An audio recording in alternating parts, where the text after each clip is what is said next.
Hi everybody, welcome back. So today we're going to try to finish up the trailer as much as we can. On both sides of the fenders we're putting steps.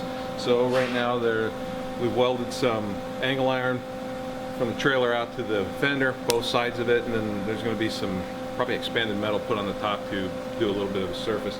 Then the rest of what's going to be done is finishing up the ramp tailgate that we put together last night. So today we're going to finish cutting out the expanded metal to put on top of it, weld that on, and then add the hinges and put it all together, and then put some locking pins to be able to hold it up to the frame.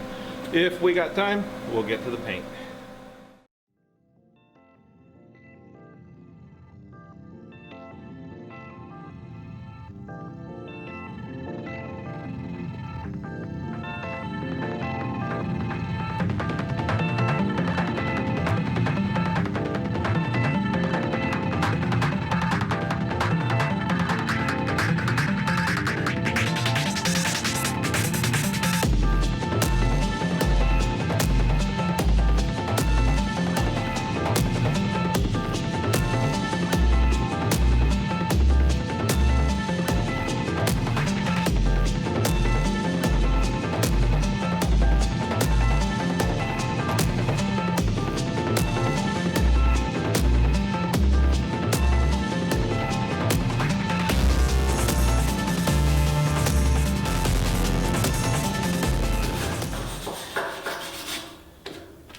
All right, everybody, so right now just going to be, actually let me back up just a bit. We've got the steps and everything welded on, and the tailgate ramp's about to be put together, but while they're doing that, I'm going to be cleaning up the trailer a little bit.